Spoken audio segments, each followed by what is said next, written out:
Yema Ovibia Kaba at the Kumawood trending stories so trending stories in summer. Ye fi social media na bring ya bribia bob one near the above storm out of 4 Kumawood TV so and Kumawood TV YouTube.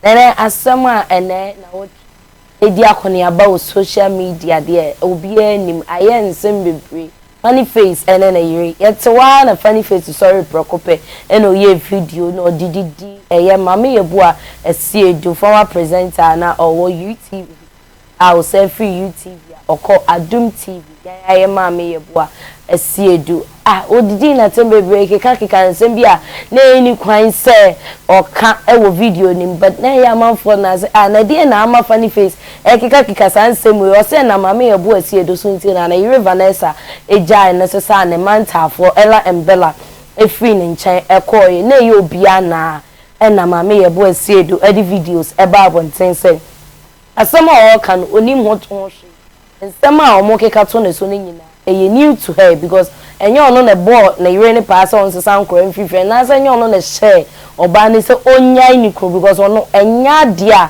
obetimi akasa asem na de ono obeka ne say oba bia ntena na wariase enyo oba bia ntena na wariase nti o say funny face say enyo no na emom Father Dixon owo UTV aye papa Father Dixon ena share true o tu Vanessa for say mo mba bonten emba mba vindicating embe kanche obi biara say enyo no maame yebu asie du na share Vanessa si ompi Father Dixon abo Vanessa no say mo mba bonten embe ke bibia ye ne nsem na maame yebu a de tutu dwawo wo mo na yete say ababa we a nsem nyina afa no Vanessa onu emu ababo ntin ba be church nsem so enye maame yebu akrampo ne kan say on free ni kunu fie enko afen so Father Dixon eni asem ni mto munyi Father Dixon din kranye de influence because papa no oye obi a oben no na otu ne fupa e no fupa ne frɛ ni tu ne fu say on twa sanse nsem we so na emom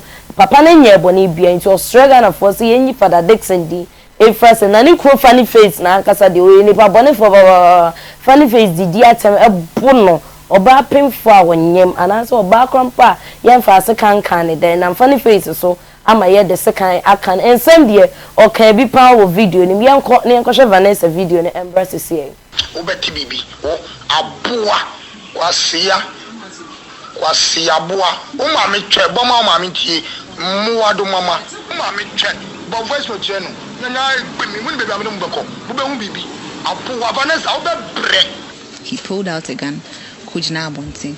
Oma warning shot 3 times. Say me bang the same pan at your wife. Ubebo me to me. Nipa ho funo no. One nets na. Ayo eswa 3-4 days 1 week. Na so ho funo no. Na okasa ne ho anu wemu na. Miss Nanade o say my current okwa bia yakon last week. Enti frankly speaking, mama ye bo ho me no.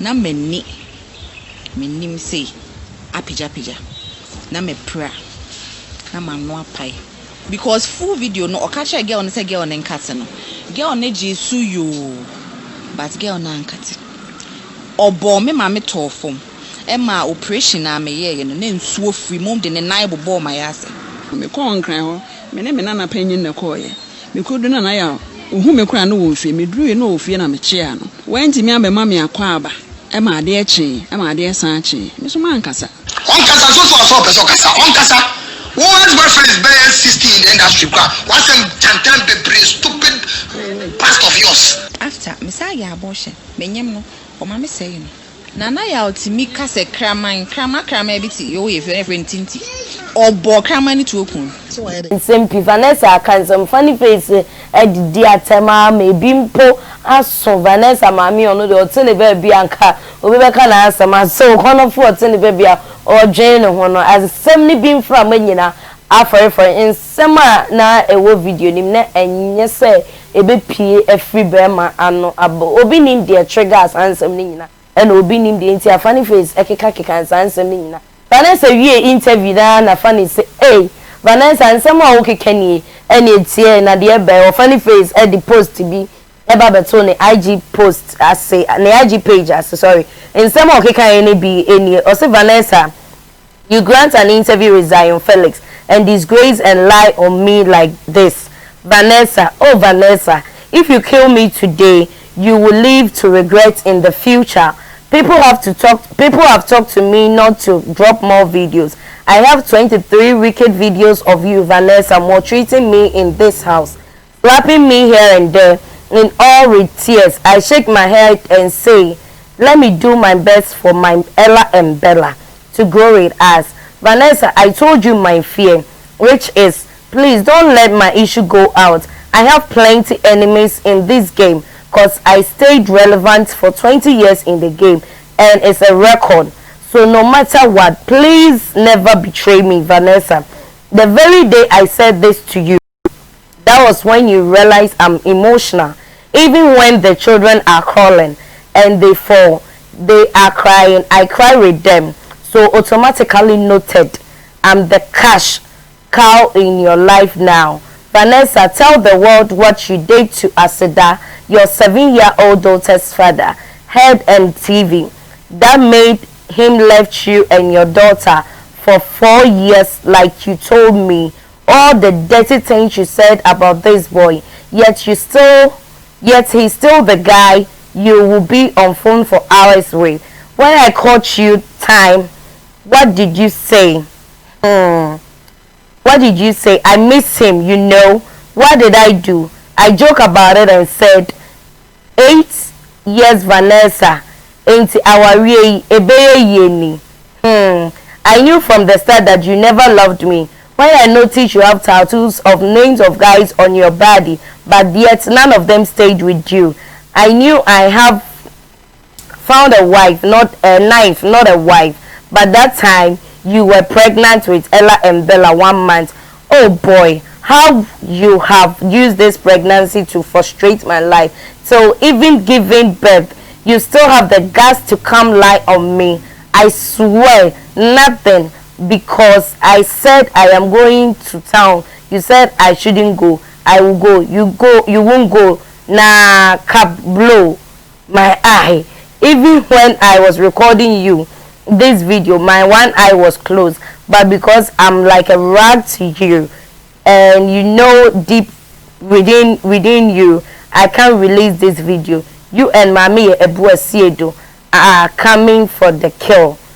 I now understand why she was really counseling you. I was like a slave to you, Vanessa. And send their funny face I can be. No, because I didn't send their cause to be funny. Can say, or very to carry, or very to abono. Also, a bad woman now, but now Bema can take to meet class or barboard here. And they say it's simply every month also a bad who say funny face. A weak point in yes, and a funny face. The hero decay jano. Ebeke can home some, do not back out. Ebeke can home some. I will be a budget the same.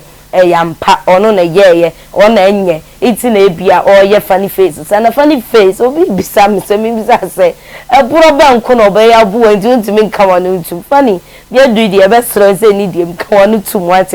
Now Vanessa and so 9 months pregnant there or baby see uncle dash and cram you know and it baffle for your baba way. It's a very better say move see issues now a woman time dance some of the now social media now back and front and those stuff. It doesn't help. Funny face, we your children president in Cranny Baby show. Into your best say need ye ma mube jaisa and yama we cause social media no. Etimide asumje abamidi any queen AJ Hipsy. Don't forget so obey me I like here videos ni na edi amaye. Now subscribe to your YouTube channel. Edino Kumawood TV. Yadamase yakram.